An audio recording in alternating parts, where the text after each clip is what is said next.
대선으로 향하는 여야 정치권의 선대위 체제, 새로운 국면을 맞는 것 같습니다.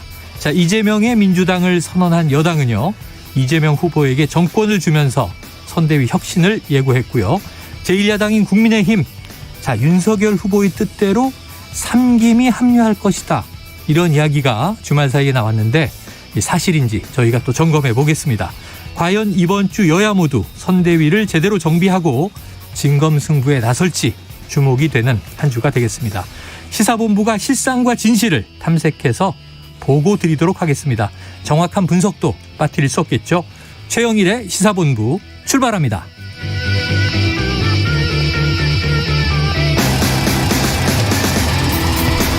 네, 1부에서는 오늘의 핵심 뉴스를 한입에 정리해드리는 한입뉴스 기다리고 있고요. 어제는 문재인 대통령의 국민과의 대화가 있었는데 2부 10분 인터뷰에서 관련해서 김기현 국민의힘 원내대표와 이야기 나눠봅니다. 이어서 주간 이슈 먼데이 국제본부도 준비되어 있습니다. 한 입에 쏙 들어가는 뉴스와 찰떡궁합인 디저트송 신청 기다리고 있으니까요. 오늘 뉴스에 어울리는 노래가 있으면 문자 샵 9730으로 자유롭게 보내주시기 바랍니다.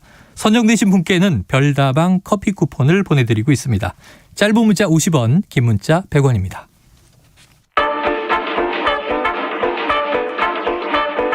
최영일의 시사본부 한입뉴스. 네, 이 월요일에 쏟아지는 뉴스들을 한입에 정리해보죠. 한입뉴스 시작합니다. 박정호 오마이뉴스 기자, 김준일 뉴스톱 대표 나와 계십니다. 어서 오세요. 안녕하세요. 안녕하십니까? 자, 오전부터 속보가 네. 나온 게 오늘이 이제 이 김만배, 남욱 등 화천대유 관계자 구속 만료일이다. 이건 알고 있었는데요. 이제 전격 기소가 이루어졌습니다. 651억 배임 혐의다.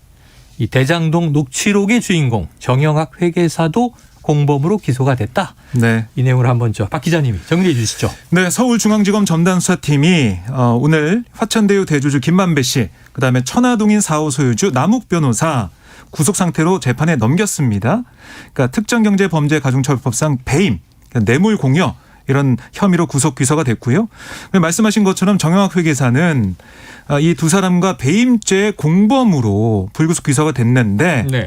이게 아시겠지만은 수사 초기 검찰에 자진 출석해가지고요, 관련자들의 대화 녹취록을 제공했습니다. 어허. 이 녹취록에 기초해서 많은 조사가 있었죠. 그랬었죠. 이런 것들을 감안해서, 그러니까 수사에 적극적으로 협조한 점을 감안해서 불구속 상태로 기소가 됐습니다. 그러니까 이게 이제 유동규 전 성남도시개발기획본부장과 공사전략사업실장 출신 정민영 변호사, 그러니까 남욱 변호사의 후배라고 하는 네. 이 정 변호사가 공모해서 화천대유 측에 거액의 이익이 돌아가게 하고 그만큼 공사에 손해를 끼쳤다, 이런 혐의를 적시를 했고요. 최소 651억 원 가량의 택지개발 배당 이익과 또 최소 1,176억 원 상당의 시행 이익을 챙기면서 이 공사에는 그만큼의 손해를 끼쳤다, 이렇게 판단을 한 겁니다. 네. 그리고 이 유 전 본부장에게 이 과정에서 특혜 대가로 700억의 뇌물을 약속하고 회사 돈 5억 원을 빼돌려서 건넨 혐의도 김만배 씨가 받고 있고요. 네. 또 지인 등을 화천대유 직원이라고 허위로 올리고 4억 4천만 원 월급 명목으로 지급해서 회사 돈을 횡령한 혐의도 받고 있습니다. 근데 뭐 제일 관심이 끄는 건 이 50억 클럽 또 윗선 수사 어떻게 되냐, 네. 이런 건데요.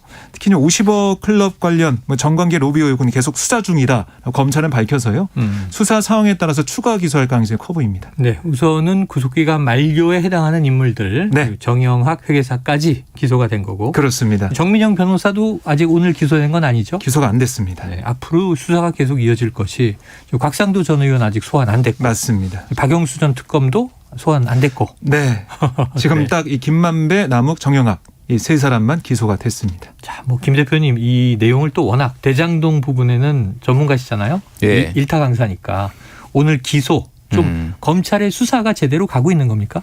일단 뭐 그 예전에 수사팀이 그 회식해가지고 집단으로 코로나 다 확진됐잖아요. 수사팀이 또 불미스럽게 됐어요. 그러니까 쪼개기 회식을 했어요. 그래서 16명이 방을 나눠서 단체 회식을 했는데 지금 대부분이 걸렸잖아요. 그렇죠. 그래서 수사부장 경질됐거든요.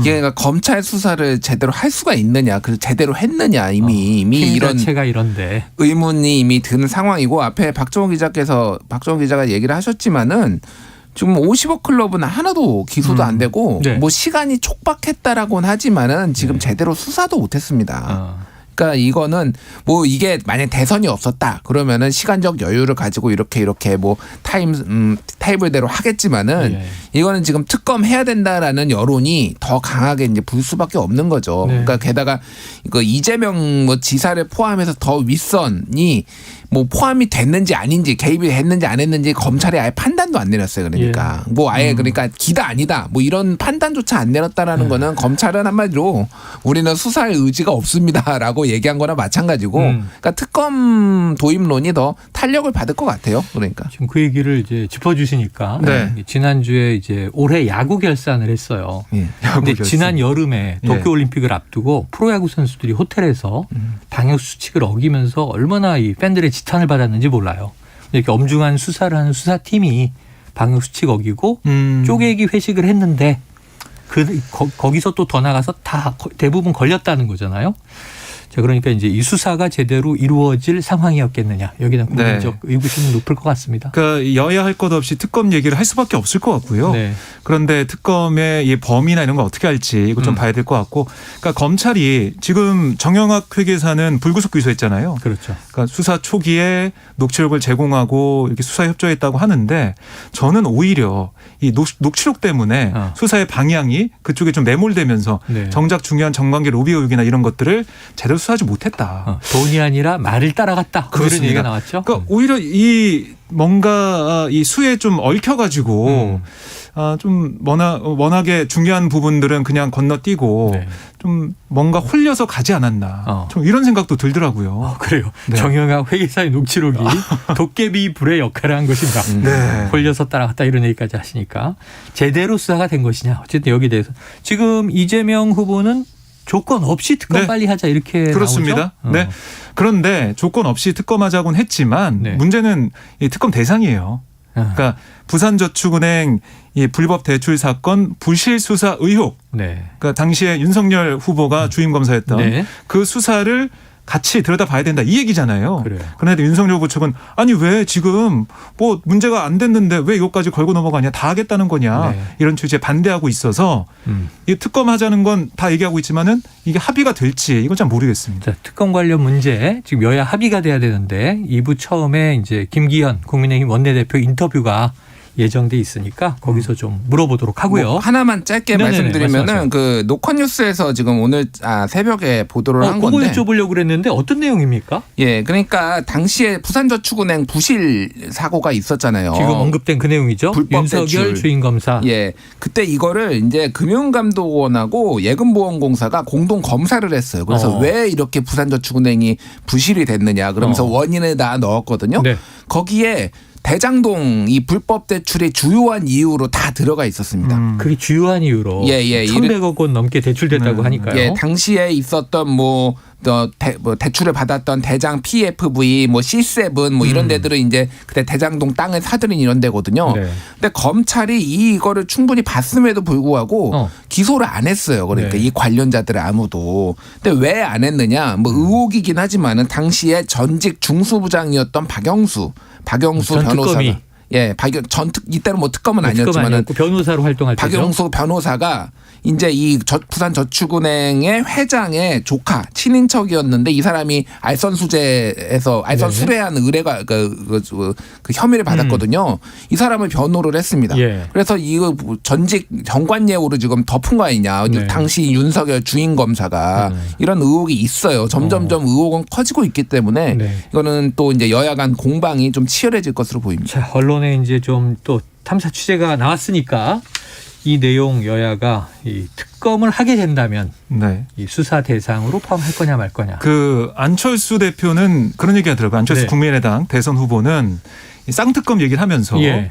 이 대장동 특검 같은 경우는 이게 뭐 민주당 이재명 후보가 엮여 있으니까 국민의힘에서 다 알아서 특검법 만들고 특검까지 이제 추천을 하고 특검 결정하게 하자. 추천하고 하고 그다음에 고발사주 의혹은 이건 윤석열 후보가 얽혀 있으니까 민주당에서 다 하자. 네. 그게 쌍특검 하자 제안했는데 제가 볼 때는 쉽겠나요? 여야가 막히는 좀 쉽지 않아 보입니다. 쉽지 않을 것 네. 같아요. 자, 이 또 이제 부산저축은행 불법 대출의 진실은 무엇인가? 아마 여기에 또 이제 이번 주에 관심이 쏠릴 것 같습니다. 어제 저녁이었습니다. 문재인 대통령 2년 만에 국민과의 대화에 나섰는데요. 뭐 굉장히 여러 가지 얘기가 나왔겠죠. 왜냐하면 300명 시민 패널. 자, 박 기자님 주로 어떤 내용들이 많이 다뤄졌나요? 네, 주로 이게 이 프로그램 이름이 국민과의 대화 일상으로였거든요. 아, 일상으로. 네, 그러니까 코로나19 그 시대 이후에 이제 일상으로 어떻게 회복할 것인가, 그 일상으로 회복하는 과정에서 어려움들, 또 국민들이 궁금한 점들 이런 게 즉석에서 질의응답이 이어졌는데, 네. 그래서 초반에는 방역에 관련된 것들, 그다음에 뭐 돌파 감염 여기에 대해서 여러 가지 얘기가 있었고요. 그 다음에 중반쯤에 이 부동산과 청년 실업에 관련한 질의가 있었습니다. 예. 사실 많은 분들이 이 부분에 관심을 가졌을 것 같은데 이 질문이 나오자 문재인 대통령이 드디어 어려운 문제로 들어갔습니다 라고 얘기할 정도로 각오하고 나오셨군요. 네, 뭐 어려움을 인정하는 그런 모습을 보였고요. 특히 부동산 공급 대책 관련해서 지난해 나왔던 이사 대책 네. 이런 게 좀 더 일찍 마련되고 시행됐으면 얼마나 좋았을까. 이게 지나고 보니까 주택의 공급에 더 많은 노력을 기울였으면 좋았겠다. 이렇게 약간 좀 후회되는 듯한 네. 그런 얘기를 했고, 또 부동산 문제는 제가 여러 차례 송구스럽다고 사과 말씀을 드렸다. 다시 한번 고개를 숙였고요.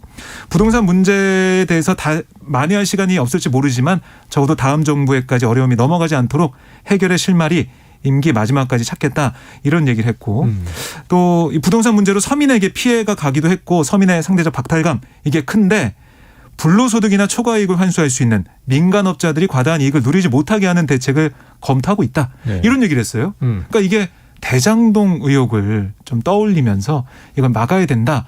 라는 그런 얘기를 한 걸로 좀 풀이가 되거든요. 이러한 부분은 막아야 된다. 네, 그래서 이게 이제 법안이 민주당이 발의한 법안 이런 것들이 올라와 있습니다. 국회에 네. 좀 빨리 처리해달라 이런 뜻으로 익히고, 또 하나 눈에 띄었던 게 바로 이 재난지원금, 이른바 전국민 재난지원금. 네. 이거 저희가 막 얘기했었잖아요. 아니 청와대는 왜 가만히 있냐? 그렇죠, 선별 그렇죠. 지원이냐 보편 지원 여기에 대해서 입장 내놔야 된다 했는데, 지난주에 박 기자님이 한 얘기를 청와대가 들었나 봐요. 네, 아유 뭐 주요 인사들이 많이 이 방송을 듣는 것 같습니다. 아, 그래요. 주요 인사들이. 하지만 저희는 셀럽을 위한 방송이 아니고 예. 청취자 본부장님들을 위한 대중방송입니다. 그렇습니다. 그런데 어제 문재인 대통령이 확실히 했습니다.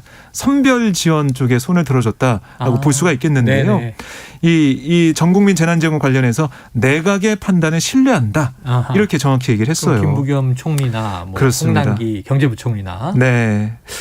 이 얘기를 하면서 선별 지원 쪽으로 좀 기우는 모습을 보였고, 또 앞으로 임기 종료 6개월 정도 남겨놓고 있는데 매일매일이 위기관리의 연속이라는 걸 생각하면서 최선을 다하겠다. 네. 이런 약속도 했고, 또 위중증 환자가 빠르게 늘어나서 병상 상황이 좀 빠듯한데 조마조마하다 이런 얘기하면서 네. 아슬아슬하다 하면서 좀 우리가 잘 이 난국을 이겨나가자 이런 취지의 강조도 했습니다. 자, 지금 이제 박 기자님이 굉장히 세세하게 발언의 이슈, 주제들 그리고 내용들 정리해 주셨는데, 이 총평을 한다면 김 대표님 어떻게 보셨어요, 어제? 그냥 본인이 듣고 싶은 대로 들으신 것 같아요. 국민들도 그러니까 여당을 지지하냐 야당을 지지하냐, 뭐 여당도 야당도 마찬가지고. 그래서 뭐 야당에서는 자화자찬 얘기가 나왔어요. 네네네. 근데 오늘 그 박수현 홍보수석이 라디오에 국민소통수석이 라디오에 나와가지고 네네. 자화자찬이라고 말하지 말고 근거를 가지고 반박을 해라. 야당한테 네네. 좀 섭섭한 말도 얘기를 했습니다. 그래서 뭐 부동산 문제는 사실은 뭐 문재인 정부가 별로 할 말이 없죠, 지금. 그리고 문재인 정부도 계속 이제 사과를 한 거고. 근데 저는 눈에 들었던 게 이제 G7에 한국에 G7이 들어갔다라는 게 아니라 G7에 이제 초청받아서 회담 참석을 계속 하고 있죠. 그러니까 G7을 이제 확대를 했을 때 가장 먼저 언급되는 것이 한국이다. 네. 뭐 G8이든 G10이든. 그래서 이거에 대해서 자화자찬이다. 국민들이 살며 이렇게 어려운데 무슨 말이냐라는 비판이 있는 것도 알고 있다라고 문재인 대통령이 얘기를 했지만은 이거는 문재인 정부만 한 게 아니라 역대 모든 정부들의 성취들이 모인 것이다. 그러니까 이거를 폄훼해서는 안 된다라고 얘기를 했는데 저는 사실 공감을 했습니다. 무슨 얘기냐면은 그러니까 우리가 뭐 눈 떠보니 선진국 뭐 약간 이런 책 제목도 있어요. 홍보 누굽니까? 잘 아시는 분이에요. 네, 본인의 저술은 아니지만. 제 책은 아니고요. 근데 그러니까 우리 스스로의 자부심을 가질 거는 가지고 이거를 폄훼할 필요는 없다라는 거에, 그리고 그 공은 모두의 공이다라는 거에 문재인 대통령의 말에 저는 좀 공감이 갔습니다. 그래서 야당도 이거 좀 뭔가 기계적 이런 거 하면은 야당은 또 뭐 반대 성명, 뭐 여당은 뭐 진정성 확인해, 뭐 이런 거 좀 차라리 좀 바뀌었으면 좋겠어요. 여당이 좀 비판하고 오히려 아쉽다라고, 야당이 좀 이런 부분에 인정할 만하다, 이런 것들이 좀 정치 문화를 성숙하게 하는데 좀 도움이 되지 않을까, 그런 생각이 들더라고요. 그런 세상이 오면 정말 좀 많이 정치 문화가 선진화 될 것 같아요. 근데 과연 그럴까? 현실적으로 쉽지 않아 보입니다. 네, 맞습니다. 뭐 오늘 부동산 문제, 이건 정부의 실책이고 국민들이 분노해 있지만, 오늘 또 BTS가 아메리칸 뮤직 어워드를 탔다. 이건 또 우리가 뿌듯할 얘기니까 워낙 다양한 이슈들이 하루에도 돌아가고 있는 것 같아요. 자, 지금 뭐 여당은 호평, 야당은 혹평. 이건 뭐 계속 대통령의 발언, 기자회견, 국민과의 대화 있어 왔던 문제니까요. 자, 부동산이 과연 어떻게 불길이 잡힐 수 있을지. 선별 지원을 문 대통령이 손들었다. 이거 중요한 대목인 것 같아요. 당정 갈등에서 지금 이제 정부의 입장을, 대통령이야 또 행정부의 수반 아니겠습니까? 그렇습니다. 그러니까 정부의 입장을 또 이렇게 비판해도 문제겠죠. 그럼 청와대는 왜 홍보총리의 이 곳간을 막고 있는 상황을 방기했느냐, 또 이런 비판이 바로 날아올 테니까요. 자, 팬미팅이냐, 야당은 비판을 했습니다. 진정성이 울컥했다, 이런 또 목소리도 있습니다. 자화자찬이냐 아니냐, 이건 또 국민 여러분들이, 청취자 여러분들이 다 판단해 주시길 바라고요. 자, 여기서 교통 상황 조금 더 이따 드릴까요? 준비됐어요. 12시 37분 막 넘기고 있는 점심시간인데요. 교통 상황을 먼저 듣고 와서 이야기 이어가겠습니다. 교통정보센터의 김민희 리포터 나와주세요. 네, 도로 곳곳으로 눈발이 날리는 곳들이 있습니다. 안전운전에 신경 쓰셔야겠는데요. 수도권 제일순환고속도로 판교에서 구리 방면으로 남양주 나들목 진출램프에서는 사고 처리 작업을 하고 있습니다. 경부고속도로 서울 방면으로 동탄분기점 부근에서는 1차로와 5차로에서 사고 복구 작업을 하고 있는데요. 이 때문에 오산 나들목부터 정체 심합니다.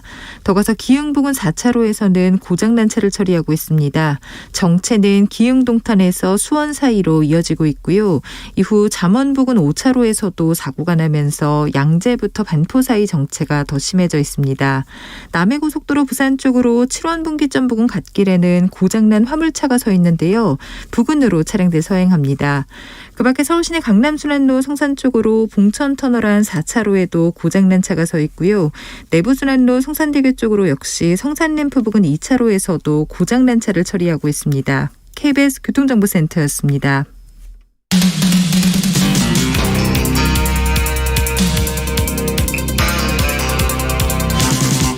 최영일의 시사본부. 네, 기상 관련해서 경보가 발효된 게 있어서 말씀드립니다. 오늘 낮 12시 30분부로요. 조금 전이었죠.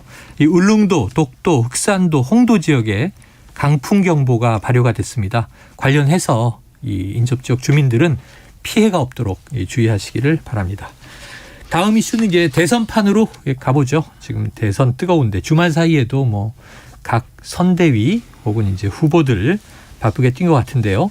지금 여당 먼저 보면 이재명 민주당 후보 선대위를 리모델링한다. 선대위를 하면 확 뒤집어서 재구성한다, 이런 얘기 같은데 어떤 얘기입니까? 그러니까 주말 사이에 좀 바쁘게 돌아갔습니다. 특히 이재명 후보가 메시지를 크게 두 가지를 냈는데요. 첫 번째 하나는 반성과 자성이에요. 성찰. 그러니까 어떤 얘기를 페이스북에 썼냐면, 왜 국민의 신뢰를 잃었는지 저 자신부터 먼저 돌아본다. 욕설 등 구설수의 해명보다 진심 어린 반성과 사과가 먼저였어야 했다. 이렇게 돌아봤고요. 또 대장동 의혹도 내가 깨끗하면 됐지 않은 생각에 많은 수익을 시민들께 돌려드렸다는 부분만 강조했지 부당이득에 대한 국민의 허탈한 마음을 읽는 데는 부족했다. 이렇게 또 사과를 했고, 이재명 다음으로 민주당의 변화 혁신을 끌어내고 새 시대를 준비할 것으로 기대했는데 오히려 이재명이 민주당화됐다. 이런 지적에는 몸둘 바를 모르겠다. 이렇게 성찰을 했습니다. 그러면서 뭐 저의 부족함이 많은 분을 아프게 해드렸다. 죄송합니다. 깊이 사과드립니다라고 얘기를 했는데요. 이게 주말에 나온 메시지였고요. 같은 날 지금 2박 3일 일정으로 메타버스를 운행하고 있습니다. 아, 주말마다 가고 있죠. 맞습니다. 매일 두 타는 번째인데. 민생버스. 네, 두 번째는 충청권으로 갔습니다. 충청권. 네, 첫날 대전 갔다가 그 다음날 논산, 뭐 보령 이쪽 갔는데요. 논산 전통시장에서 지금 어떤 방식이냐면은 전통시장에서 시민들과 상인들을 만나다가 중간에 뭐 좀 단상 같은 데 올라서 즉석 연설합니다. 현장 연설을. 네. 거기서 뭐라고 했냐면 민주당의 이재명이 아니라 이재명의 민주당으로 만들어 가겠다. 이렇게 얘기를 했어요. 주도하겠다. 맞습니다. 아, 그래서 이 낮은 자세로 다 버리고 새로 시작하겠다. 이렇게 얘기를 했거든요. 그러니까 이걸 통해서 지금까지 보여왔던 민주당의 모습, 민주당 뭐 정부의 모습, 이게 실정 이런 거 다 버리고 차별화해서 이재명 다음으로 이재명의 민주당으로 네. 새로운 시대를 만들어 가겠다. 이렇게 선언을 한 거예요. 예. 그랬더니 다음 날 바로 어제죠. 민주당에서도 반응을 보였습니다. 오후 4시에 갑자기 긴급 의원총회가 소집이 됐어요. 의원총회가 일요일인데. 예. 그래서 한 120여 명 정도 의원들이 모였습니다. 네. 모여서 어떤 얘기를 했냐면 우리 백의종군하겠다. 선대위 개편의 권한을 이재명 후보한테 넘기겠다. 우리는 지역으로 가자. 하방하자. 내려가서 바닥 민심과 함께하자. 이렇게 결의를 했어요. 그러니까 지금 우리가 봤던 용광로 선대위, 네. 메모드급 선대위 네. 이게 아니라 이제 우리 지역에 가서 뭐 군단처럼 선대위가 네. 뭉쳐 있을 게 아니라 지역으로 내려가서 거기서 싸우자. 이렇게 결의를 한 겁니다. 현장으로 들어가자. 그렇습니다. 뭐 이런 얘기예요. 자, 크게 두 가지로 요약이 된다. 정리해 주셨습니다. 하나는 이제 자성과 성찰, 네, 사과, 그리고 이재명 다음을 회복하겠다. 그렇습니다. 민주당의 이재명이 아니라 민주당화 되지 않고 네. 이재명의 민주당으로 확 바꾸겠다 이런 얘기인데. 그러면 김 대표님, 예. 이재명 스타일의 선대위 어떻게 꾸려질 것 같습니까? 슬림화되나요?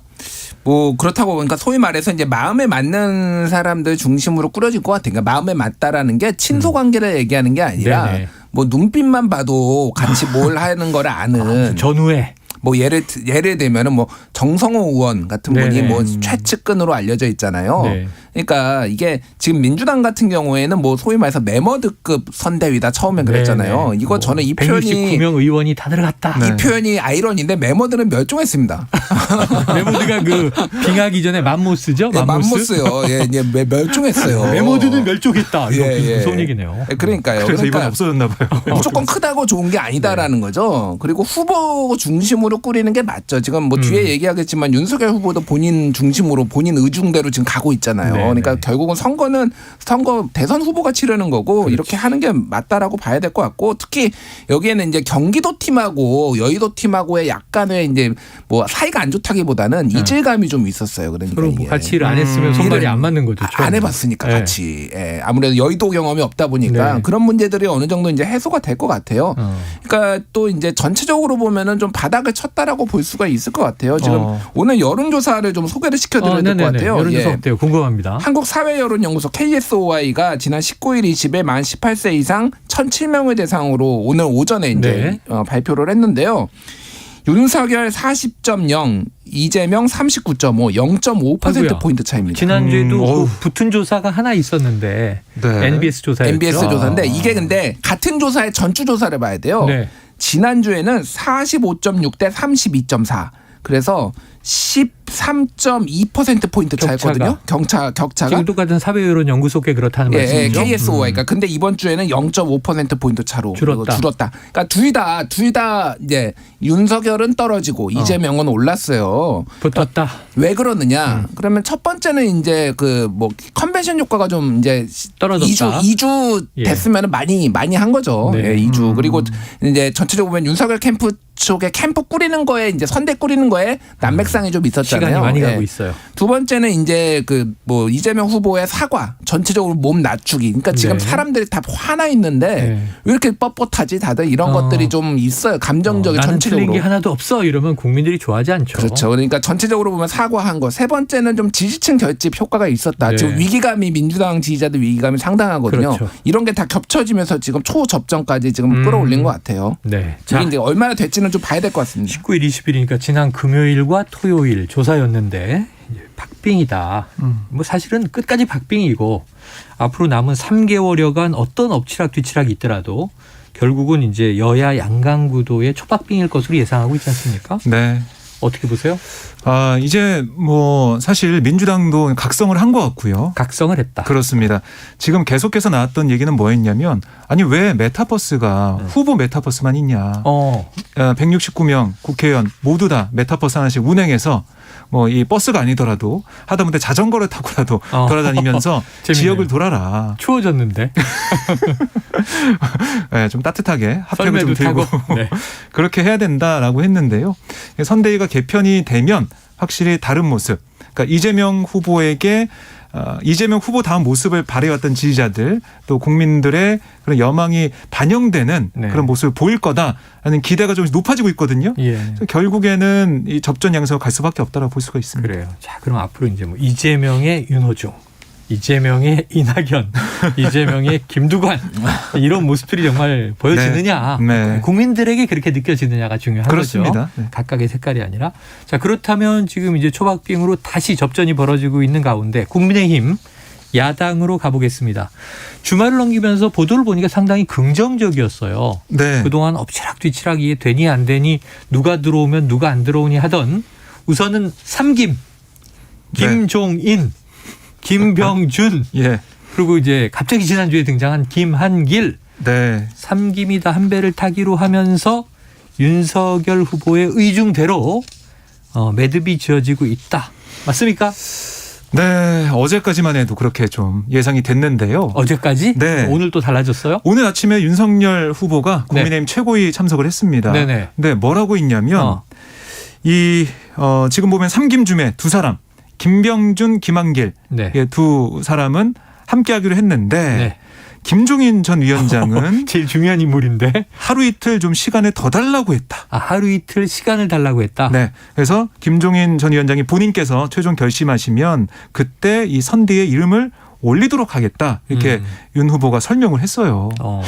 근데 이 부분이 좀 눈여겨봐지는 게 사실 어제까지만 해도 이 윤석열 후보가 김한길 전 대표를 만난 다음에 와서 네. 이제 3인 체제 됐다. 그렇게 본인이 얘기했었죠. 네, 그래서 언론도 됐구나라고 생각을 했는데 그게 아니었던 거죠 사실은.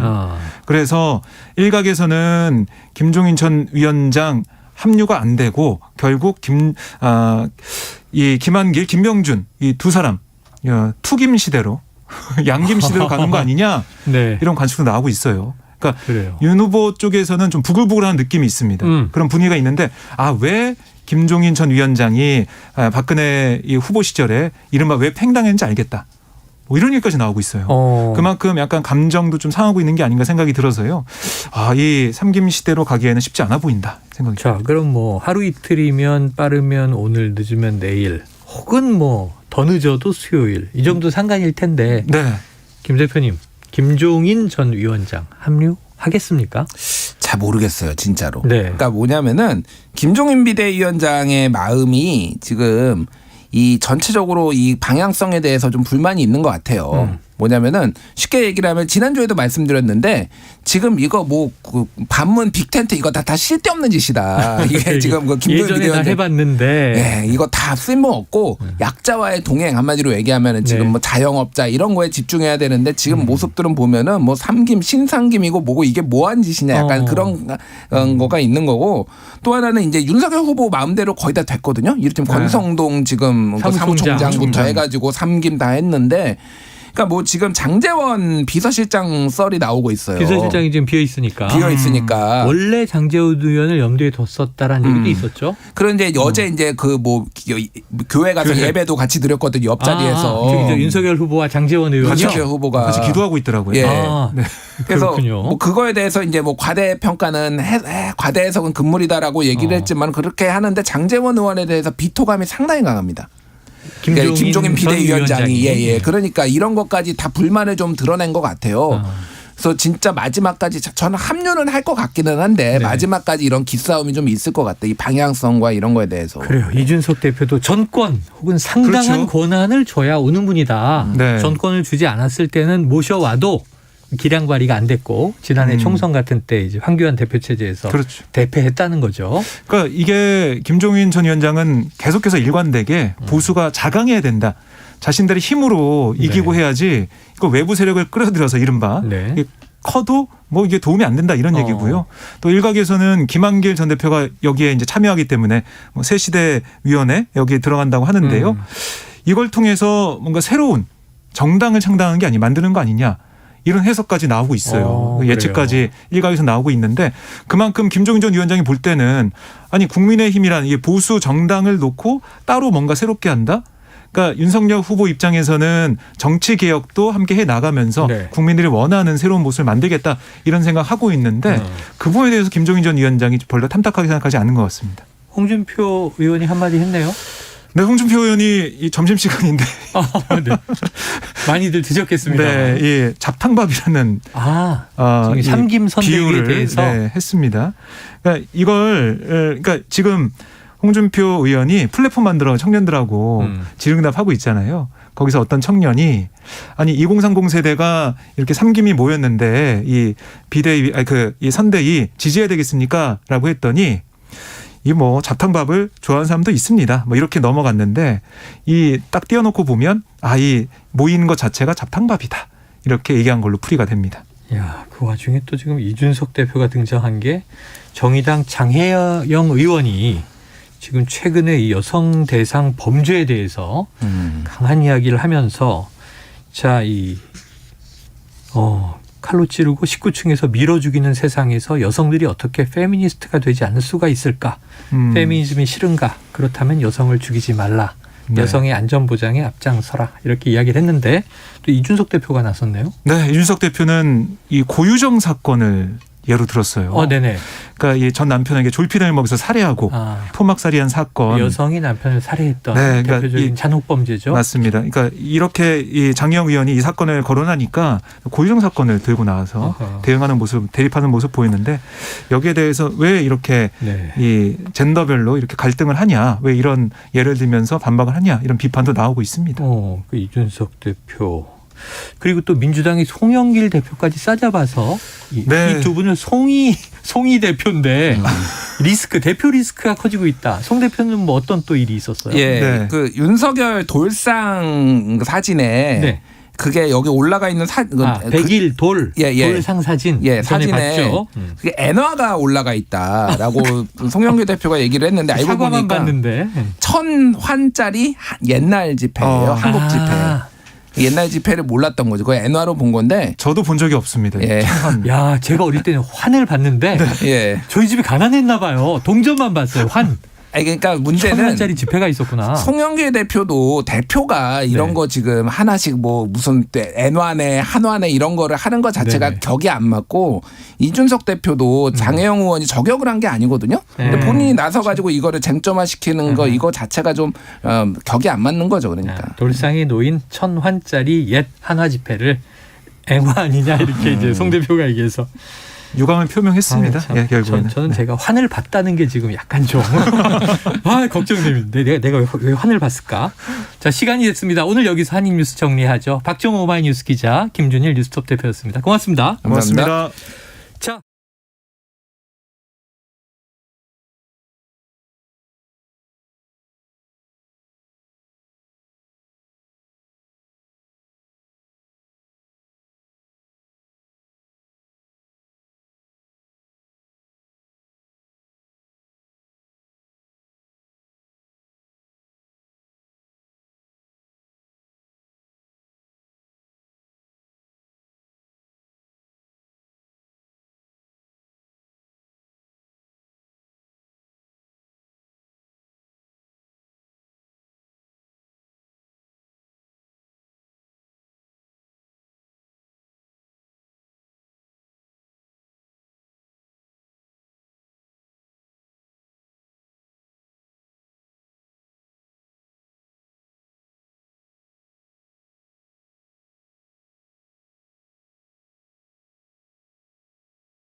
서부와 충청 북부에 최고 5cm의 눈이 내리며 대설특보가 내려질 가능성이 있습니다.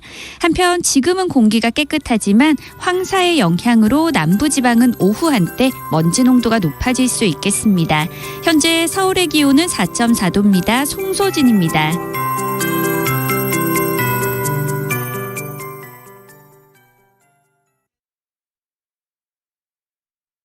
정성을 다하는 국민의 방송 KBS가 한시를 알려드립니다. AM 711kHz, FM 97.3MHz, KBS 1라디오입니다. HLKA.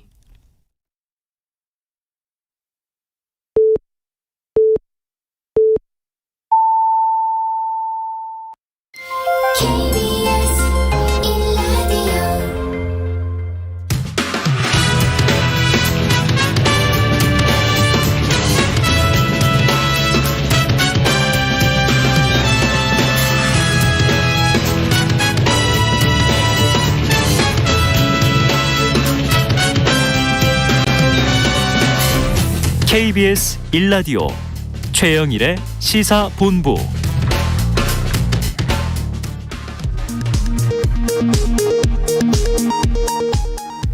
이 시각 라디오 정보센터 뉴스입니다. 전해철 행정안전부 장관은 오늘 열린 중대본회의 모두 발언을 통해 병상과 의료인력 확보에 만전을 기하고 고위험군에 대한 추가 접종 확대를 통해 중증 환자 수를 최대한 줄여나가겠다고 말했습니다. 홍남기 경제부총리는 오늘 자신의 페이스북에 올린 글을 통해 올해 주택분 종부세 고지 인원은 94만 7천 명, 고지 세액은 5조 7천억 원으로 종합부동산세 대부분을 다주택자와 법인이 부담해 전 국민의 98%는 종부세와 무관하다고 밝혔습니다. 대장동 의혹을 수사하고 있는 검찰이 화천대유 대주주 김만배 씨와 천화동인 4호 소유주 남욱 변호사를 오늘 재판에 넘길 예정입니다. 김 씨와 남 씨는 지난 4일 검찰에 구속됐으며 구속기한은 오늘 만료됩니다. 지금까지 라디오 정보센터 조진주였습니다.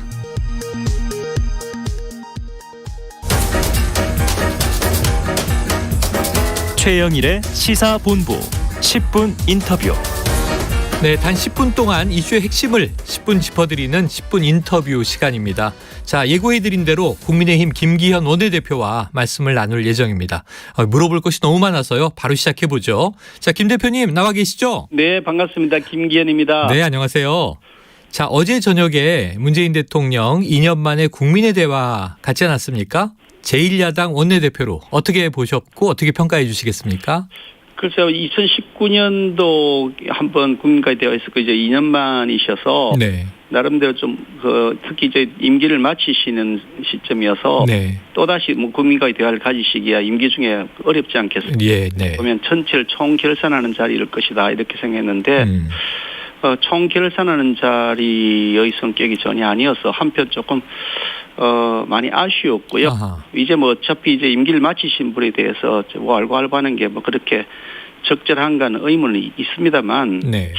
전체로 보면 뭐 일자리 문제, 아주 주택 문제, 또 이게 뭐 이 대북 문제 굉장히 그 심각한 여러 가지 현황들이 있는데 부분들에 대해서 국민들이 엄청난 실망을 하고 있는 것에 대한 사과라든지 네. 그 진솔한 책임 뭐 이런 부분 말씀보다도 잘했다. 뭐 우리가 세계에서 아주 자랑스러운 나라가 됐으니까 자부심을 가져달라. 이런 뭐 자화자찬의 말씀들도 너무 도배가 된 것 같아서 조금 뭐 임기 마치는 대통령에 대해서 좀 이렇게 말씀드리기가 그렇습니다만 좀 순화해서 말씀드린다 하더라도 좀 아쉽다 그런 생각이 듭니다. 순화해서도 아쉽다. 예. 이렇게 평가해 주셨습니다. 알겠습니다. 자, 내용으로 들어가 보면요. 주로 이제 부동산 문제 국민들의 관심, 특히 분노가 높지 않습니까? 그런데 문 대통령 공급 대책을 더 일찍 시행하지 못한 것 아쉽다. 다음 정부까지 어려움을 넘기지 않도록 해결의 실마리를 임기 마지막까지 찾겠다.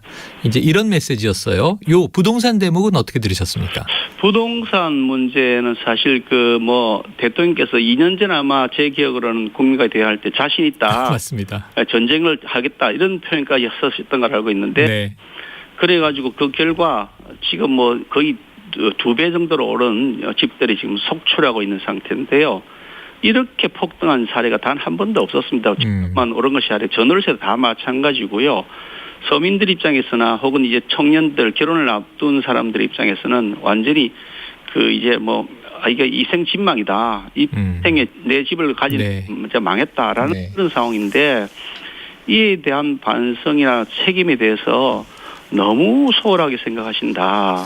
이게 공급 대책을 좀 더 일찍 시행하지 못한 것이 아쉽다 그러시는데 지금 현재 부동산 시장이 정부가 내어놓은 28번째인가 뭐 25번째인데 공급 대책 때문에 이제 부동산 시장이 정리가 되고 있는 것이 아니라 시장의 작동 원리에 의해서 지금 너무 과도하게 올라가니 국면을 막고 있는 것이라고 보는 것이 솔직한 그 분석인 것이지 정부가 공급 대책을 했기 때문에 전 국면을 막고 있다는 것도 우습고요.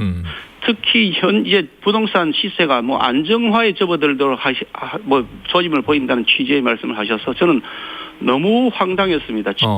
현재 시점에서 이렇게 터무니없이 천정부지로 올라 있는 집값이 그대로 안정화되면 그럼 어떡하란 말입니까 앞으로. 집 없는 사람은 그럼 평생 이젠 집을 사는 희망조차 포기하라는 것 아닙니까. 네. 이렇게 터무니없이 집값이 올라 있는 상태에서 약간 하향 국면을 걷다가 그 상태에서 안정화되어 버리면 그럼 예전에 5억 하던 게 10억대 있고 지금 그런데 그럼 5억 하던 게 뭐 9억대 있는 상태 안정화되면 그 집 대책이 제대로 된 겁니까? 네. 그래 놓고 다음 정부에 지금 넘어갈 게 뻔한 상태인데 다음 정부의 어려움이 넘어가지 않도록 해결의 실마리를 찾겠다고 하신 말씀이 이게 정말 책임 있는 말씀이신가? 저는 참 어이가 없었습니다. 네, 김 대표님 첫 번째 부동산 이슈에서부터 너무 이거는 심각한 문제는 격앙되셨습니다. 예. 과열된 가격을 안정화시킨다면 어떻게 하느냐 진단부터 틀렸다 이렇게 해주셨는데 관련된 얘기입니다. 그래서 자 대책이 뭐냐?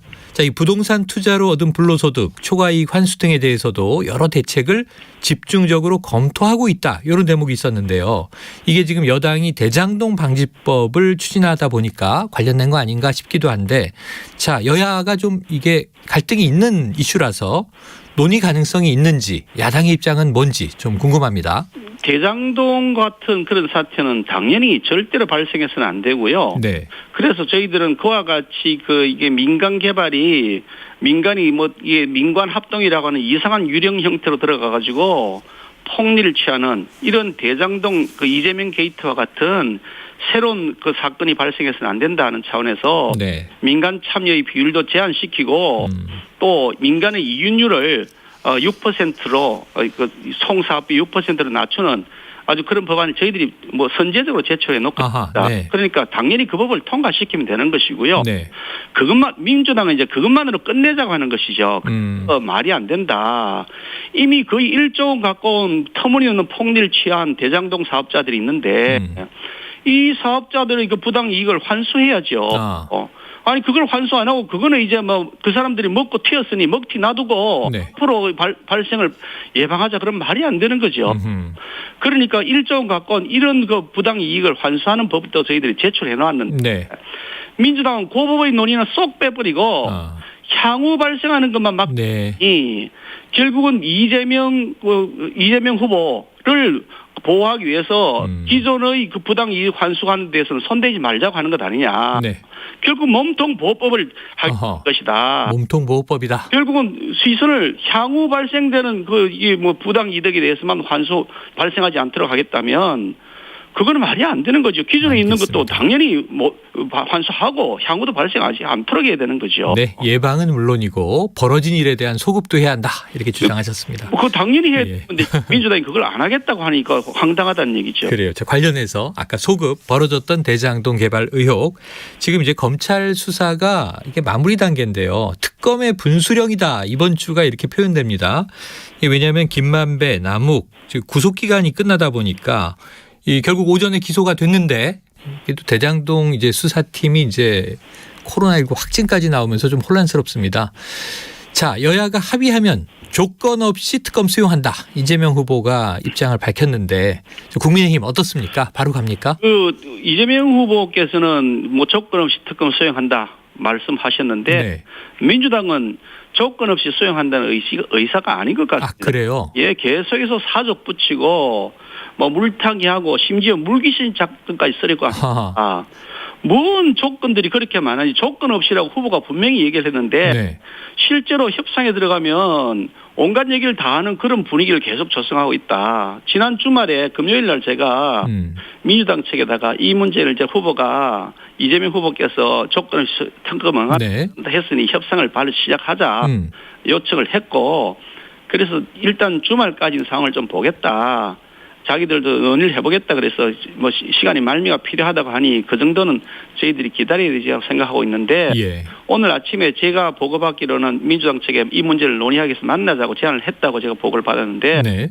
아직 답변이 들어왔다는 보고는 제가 못 받았습니다. 그래요. 오늘 중이라도 만나서 하루빨리 이 특검법 통과시켜서 이 당군 이래 최대의 개발 비리 의혹 사건 그 책임자가 누군지 여야 지휘 고하 막론하고 반드시 책임을 물어야 된다. 확고한 입장을 저희들은 가지고 있습니다. 네, 지금 말씀하신 대로 뭐 이게 지금 몸통은 이재명이다 이렇게 야당의 주장이 나오고 있습니다만 여야 또 인사들이 같이 연루돼 있는 정황들이 있다 보니까 궁금한 대목이 그거예요. 이 민주당 쪽의 주장은 대장동 의혹의 출발점인 부산저축은행 부실대출 사건도 포함해야 한다 이런 내용이고요. 그리고 이제 이 또 공수처에서 수사하고 있는 고발사주 의혹에 대해서 이게 쌍특검 주장하셨잖아요. 이게 세트로 특검하는 것은 민주당은 또 반대다. 대장동만 가야 한다. 이런 입장인데 이 두 가지 조건에 대해서는 국민의힘 입장 어떻게 될까요? 일단 좀 민주당 쪽에 제 진심이 뭔지 잘 모르겠습니다. 네. 통해서 뭐 이재명 후보는 조건 없이 다 특검을 하라고 했다 해놓고 실제로 들어가면 뭐 다른 얘기가 계속 언론에 보도되고 진심이 뭔지 모르겠습니다. 네. 또 짐작컨대는 이재명 후보는 통 큰 결단을 했다고 하고 실제 실무적으로는 뒤로 이 발목 잡아가지고 통과 안 되게 하면서 이중 플레이하는 것이 아니냐 아하. 짐작을 하는데 네. 느닷없이 또 부산저축은행 이게 언론들이 보도되는데 네네. 뭐 지금 처음 취초라 그래서 황당하다는 얘기를 생각하면 부산저축은행은 거의 다 대출을 해준 은행이라는 것인데 네. 아니 대출을 해준 은행이 무슨 그게 뭐 개발 비리 의혹에 뭐가 관련 배당을 받았습니까? 뭘 그게 뭐 의혹이라 한다는 자체도 뭔지 모르겠는데 네네. 아니 뭐 그냥 언론 보도된 내용도 보니까 뭐 직무유기를 한다는데 뭔 직무유기인지를 자체를 모르겠고요. 네. 직무유기했다고 하는 거 뭐 뭔가 얘기를 다 나오는데 아무리 생각해봐도 언론 내용을 봐도 직무유기했다는 내용 자체를 뭔지 모르겠고요. 네. 오히려 부산저축은행 그런 식으로 따진다 그러면 부산저축은행 사태의 원죄는 문재인 대통령도 자유롭지 못한 거죠. 어허. 그 지금 언론에 이미 보도되었지 않습니까? 부산저축은행 그 민정수석 비서관 하실 때인데 네. 그래서 부산저축은행 검사를 신중하게 해달라는 전화를 금융감독원 유병태 국장이 했다. 언론 보도가 이미 있었습니다. 네. 근데 그 부분에 대해 지금 흐지부지 넘어가 있는 상태인데 그게 그 진위도 다 따져봐서 만약에 그랬다고 한 것이 사실이라 그러면 부산저축은행이 빨리 정리가 안 된 것 때문에 이 사고가 생겼다. 그러니까 그 시초는 문재인 대통령이 있다. 이렇게 주장할 수 있는 여지가 있어요. 네네. 그러니까 이렇게까지 한다는 게 물타기 아니냐. 물귀신 작전 아니냐.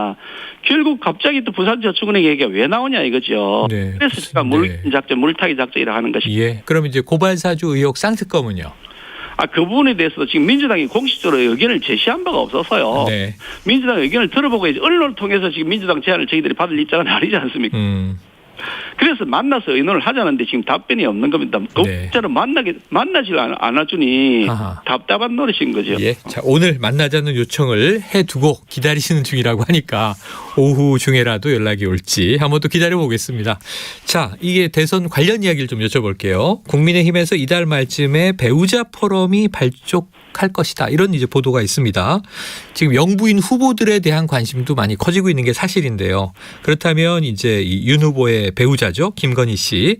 포럼 대표로 공식 활동을 시작할 것이다. 이런 관측이 나오던데 자, 이 김건희 씨의 역할에 대해서는 당에서는 어떤 입장 가지고 있습니까? 그 배우자 포럼 그러는데요. 네. 그동안 늘 해왔던 겁니다. 아하. 부각시키니까. 새로운 게 아니군요. 그게 아니고 네.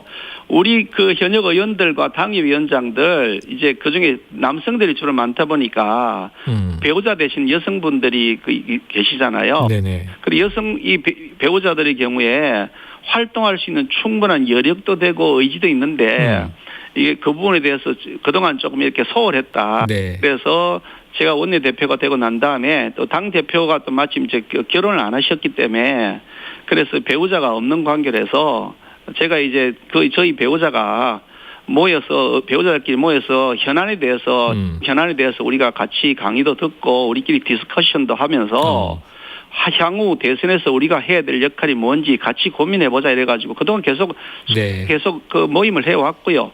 그리고 뭐 강의도 듣고 그 분임 토의도 계속 해왔던 일인데 갑자기 새삼스럽게 그걸 갖고서 배우자 포럼이 어쩌고저쩌고 하면 이게 양쪽을 마치 맞추는 것처럼 그렇게 약간 오인되는 보도가 되어지고요. 이거는 통상적으로 늘 해왔던 일이고 알겠습니다. 중앙여성위원회가 주관하고 있는 그런 당의 공식 활동이기 때문에요.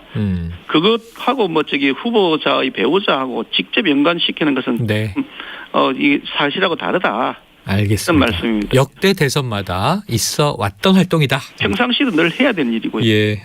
오늘 정말 저 바쁜 와중에 이런 여러 가지 질문에 답해 주셔서 감사드리고 앞으로 김 원내대표님 역할이 점점 커지실 테니까 저희가 또 종종 인터뷰 요청 드리겠습니다. 네, 감사합니다. 고맙습니다. 네. 지금까지 김기현 국민의힘 원내대표였습니다.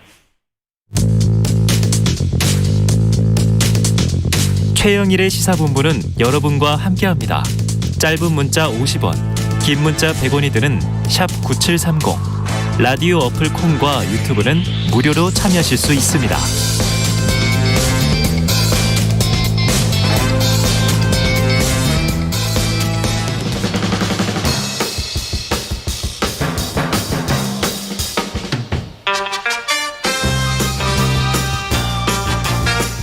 네, 매주 월요일 주말 사이 뉴스들을 정리하고요. 주간 이슈를 미리 살펴보는 주간 이슈 먼데이 시간이 돌아왔습니다. 자, 톡 쏘는 사이다처럼 주간 이슈를 해설하는 시사계의 피오나 공주 노영희 변호사 나오셨고요. 어서 오세요. 안녕하세요. 벌써 일주일 많이 기다렸습니다. 그리고 시사 래퍼 랩진봉 저희 MC님이 오늘 또 비트를 깔아주실 수도 있어요. 자, 성공회대 신문방송학과 최진봉 교수님 안녕하십니까. 영희 만세에 얹어가는 사람 최영일입니다. 영희 만세죠 거의. 영희 시대. 최영일의 최진봉입니다. 본인의 이름을 헷갈리시면 이건 좀 정체성의 문제가 있으신 거죠. 영희 만세 때문에 이렇게 된 거예요. 맞아요. 영희 만세 최진봉 래퍼 진봉 교수님. 자, 본격적으로 시작하기 전에 어젯밤에 다 보셨죠. 문재인 대통령의 국민과의 대화. 2019년 이후 2년 만이었는데요. 자, 이제 조금 전에 국민의힘 김기현 원내대표 인터뷰도 했는데 당연히 야당은 또 혹평, 여당은 호평. 자, 두 분의 좀 담백한 평가 들어보고 싶습니다. 최 교수님 먼저. 일단 문재인 대통령이 실패한 부분은 명확하게 실패했다고 인정을 했어요. 부동산 정책. 좀 아쉬운 부분이 있다 이런 부분 얘기를 했고 그래서 그런 부분 인정하고 또 앞으로 6개월 남은 기간이 짧은 기간이 아니다. 하루하루가 사실은 코로나의 전쟁이고 초심을 잃지 않고 끝까지 일하겠다 이런 모습을 보여준 건 저는 잘했다고 생각해요. 왜냐하면 이제 정부에 관계된 공무원들을 포함해서 이런 분들이 대통령이 그런 의지를 알고 이제 마지막까지 열심히 하지 않겠어요. 왜냐하면 대부분 이제 정권 말기가 되면 좀 느슨해지고 다음 정부에 누가 들어올까 이거 눈치 볼 수밖에 없잖아요. 눈치 안 보고 하겠다는 것도 저는 의미 있었고 또 하나는 이제 부동산 정책 문제점으로 지적되는 부분을 다음 정권에 넘기지 않도록 노력하겠다. 이것도 저는 의미 있다고 보고 방역 문제도 저는 40만 명분 치료제 이제 도입 선구매했고 들어오게 된다 내년 초에 이런 얘기도 하셨고 K 방역은 사실 우리나라 대통령이 얘기하지 않더라도 전 세계적으로 K 방역이 인정받는 성과이기 때문에 그런 부분에 대해서는 긍정적으로 평가할 수 있는 부분이고 그래서 저는 실패한 부분 얘기하고 국민께 소상하게 자세히 그리고 진솔하게 얘기했다. 저는 긍정적으로 평가합니다. 진솔한 소통으로 긍정적으로 평가하셨고요. 노 변호사님은요? 대통령은 정치인이니까 나서 본인이 있었던 그 치적이나 이런 걸 당연히 얘기하는 거는 당연한 거라고 보고요. 그거를 갖다가 다른 사람들은 잘못한 거를 말했어야 되는 거 아니냐. 왜 자화자찬만 하냐. 이게 말이 웃기는 것 같아요. 그 말 자체가? 네, 본인이 나와서 그럼 자기 잘못한 거 무슨 고백하는 것도 아니고. 참회 이런 건 아니니까. 그렇게 할 필요가 있는 건 아니잖아요. 그러니까 정확하게 알려만 주면 되죠. 거짓말하지 않고. 그래서 부동산 실패한 것에 대해서는 이제 인정을 하고 있고 대신에 공급을 조금 더 빨리 했었어야 된다. 이런 거에 대해서 좀 구체적으로 정확한 포인트를 지적을 해주셔서 당연한 것 같고요. 노영민 비서실장이 그러더라고요. 오늘 아침에 제가 인터뷰를 했어요. 전 비서실장. 네. 야당의 비판에 대해서 어떻게 생각하느냐 했더니 야당 비판은 원래 의례적으로 나오는 비판이기 때문에 별로 그 신경 쓸 필요 없다 이렇게 얘기를 하더라고요. 그리고 난 다음에 정의당의 비판을 봤어요. K 시리즈 중에 K 불평등만 빼고 말한 것 같아요. 이 말이 이해가 안 가는 거예요. 그러니까 이게 좀 사람들에게 혹하는 말로만 해가지고 뭔가 해보려고 하다가 결국은 그 비판이 좀 비판이 아닌 게 됐구나 이런 느낌을 가졌는데 어쨌든 요점은 그래서 결과적으로는 그 두 번에 있었던 국민과의 대화 그냥 무난하게 잘 됐다. 그리고 하나는 대통령에 대한 그 국정 수행 평가에 대한 지지도가 뭐 34%가 지금 최근 거인 것 같은데 40% 넘는 것도 되게 많았잖아요. 지금 그러면 사실 레임덕이 거의 없고 거의 없죠. 지금 현재 그 대통령 지지율로는 5년제 이후 최고라는 거예요. 맞아요.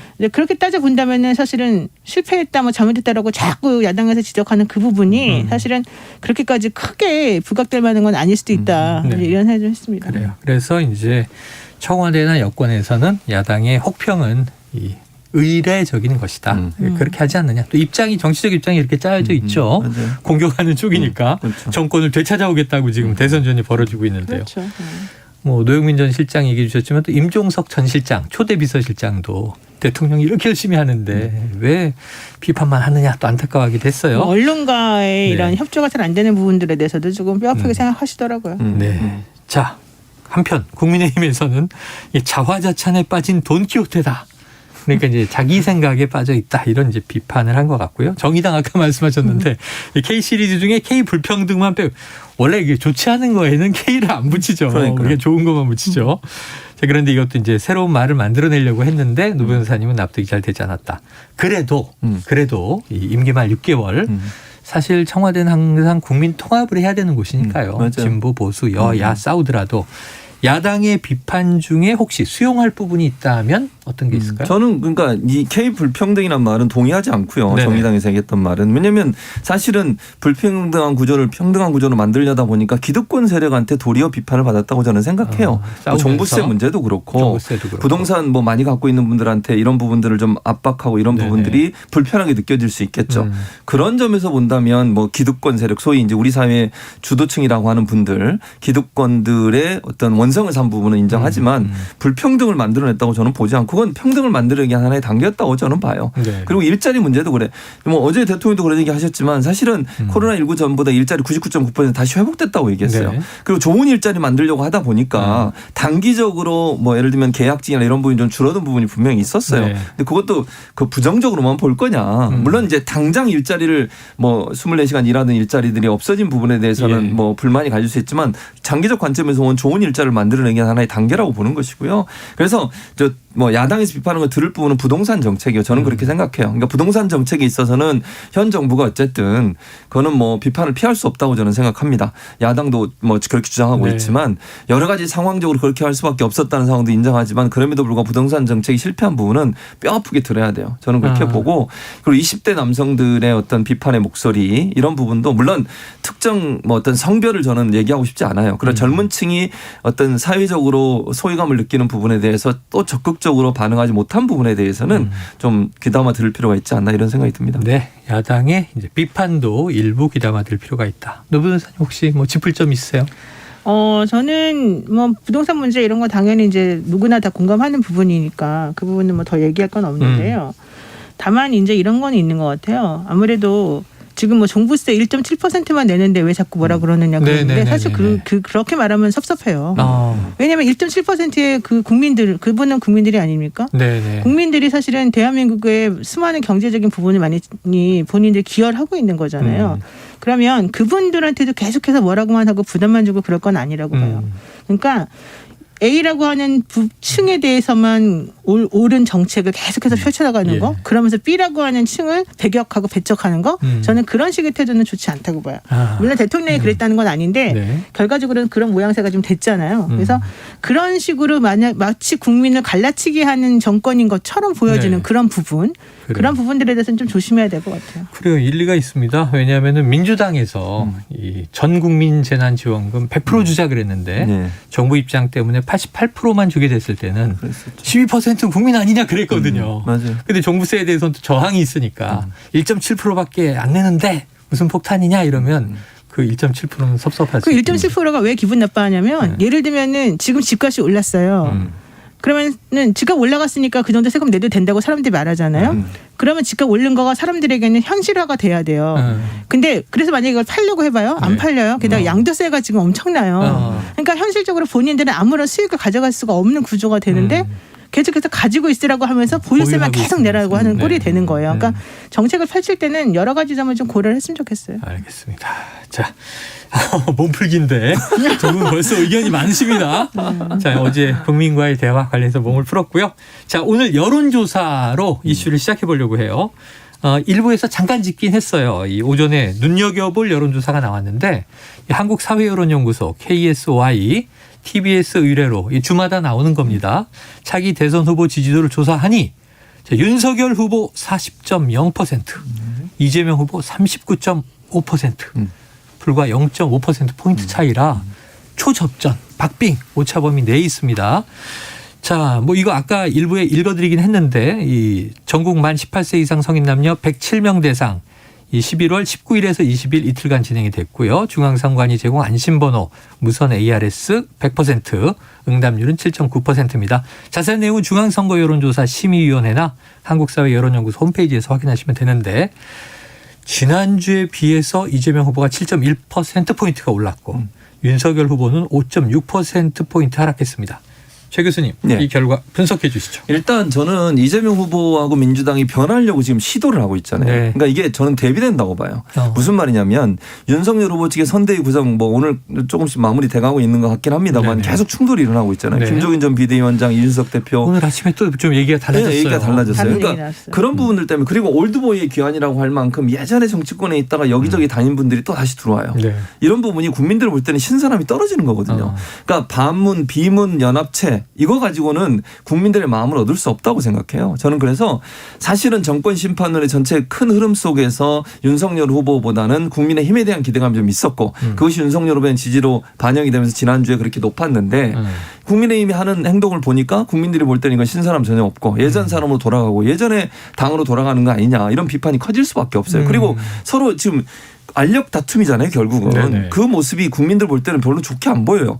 근데 민주당 같은 경우에 뭐 메모드급 만들었다고 했는데 그게 문제가 있다고 이재명 후보가 계속 얘기하고 그러면서 바꾸겠다고 하면서 선대위원장도 내놓고 지금 사퇴하고 백의종만 하겠다고 얘기하잖아요. 그리고 새로운 인물 영입하겠다고 얘기하고 이러면서 신선한 변화의 바람이 불기 시작해요. 리모델링. 그게 저는 차이라고 보고 두 번째 메타버스의 영향도 크다고 봐요. 저는 직접 가서 현장에 있는 사람과 대화하고 또 유튜브로 소통하고 현장의 목소리 다양하게 듣고 농촌분들 만나서 농촌 얘기 듣고 젊은이들 만나서 젊은 얘기 듣고 젊은이 의견 듣고 또 예비 신혼부부를 만나서 신혼부부들이 갖고 있는 어떤 고충 듣고 이런 이제 듣는 행보 즉 전략적이나 정책적 부분에 있어서 민주당의 이재명 후보가 보여주는 광폭 행보가 일정 부분 국민한테는 정말 준비된 후보라는 이미지가 생기면서 지지율이 상승을 하고 반대로 지금 윤석열 후보는 그런 외부 활동보다는 사실 선대위 구성하는데 너무 어려움을 겪고 있어요. 지금. 시간이 계속하고 있죠. 그리고 아까 말씀한 올드보이 귀환 이런 부분이 신선함을 떨어뜨린 요소거든요.